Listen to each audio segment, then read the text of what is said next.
Bonjour à tous, c'est Eric du blog Campus Invest et aujourd'hui je vous retrouve pour une nouvelle vidéo de cette série pour parler aujourd'hui d'investir dans une ville qui n'est pas la sienne, donc d'investir à distance.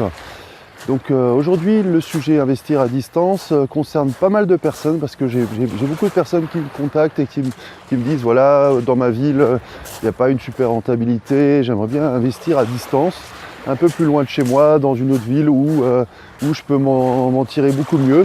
C'est le cas souvent de, par exemple, des personnes qui habitent à Paris, qui cherchent peut-être à se déplacer un petit peu, à trouver un appartement sur une ville, peut-être à quelques centaines de kilomètres autour de Paris ou même plus loin, pour placer leur billet, pour investir dans l'immobilier et pour se construire un patrimoine, pour se constituer des revenus alternatifs et éventuellement pour se libérer financièrement.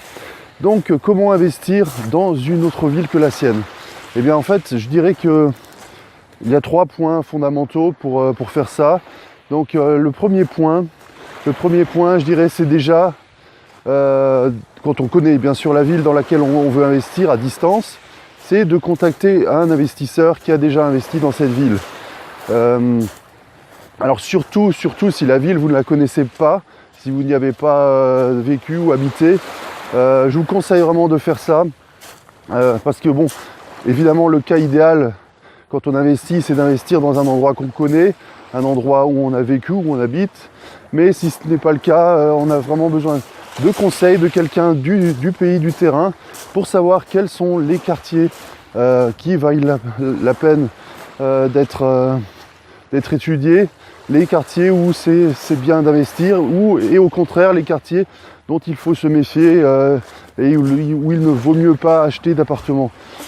Donc si vous cherchez quelqu'un qui peut vous conseiller pour investir dans une ville, vous pouvez me contacter ou vous inscrire à la newsletter de Campus Invest. Nous sommes plus de 1200 personnes inscrites sur Campus Invest et il y a des personnes dans toutes les villes de France et également dans d'autres pays.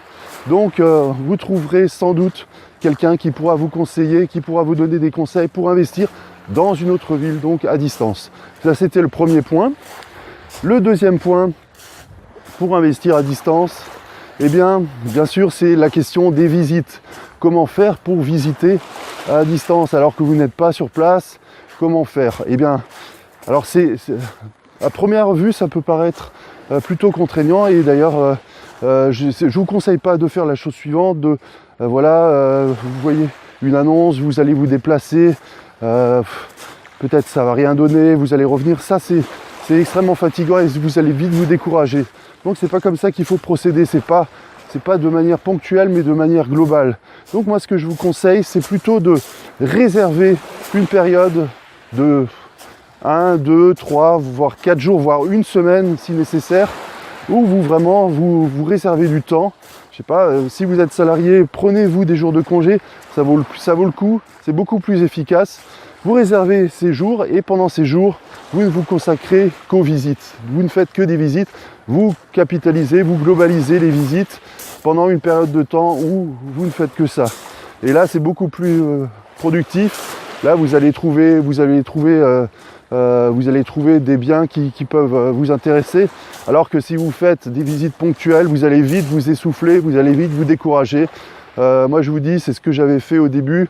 Je voulais investir dans une ville à une centaine de kilomètres de chez moi, à Mulhouse. Alors c'est pas très loin, c'est à une heure de route, mais à chaque fois je faisais la route, je visitais, j'avais pris 2-3 rendez-vous, il y en avait un finalement c'était pas possible, la personne n'était pas là ou le bien avait été vendu et donc je me déplaçais juste pour une visite pour me rendre compte que ça ne correspondait pas.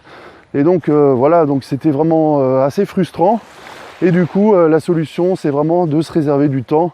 Bien sûr, cela demande de la préparation aussi. Si vous prenez 2-3 jours pour visiter, bien sûr, la semaine avant ou les jours avant, prenez des rendez-vous fixes. Remplissez votre calendrier pour ces 3 jours pour que ça soit vraiment efficace.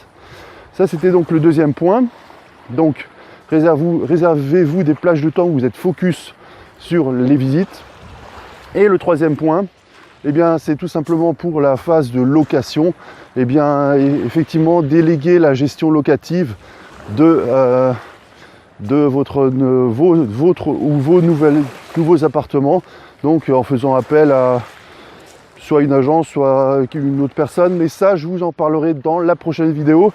Donc je vous donne rendez-vous demain pour la prochaine vidéo de cette série où je vous expliquerai comment déléguer la gestion locative efficacement et pour que ça fonctionne correctement en toute tranquillité.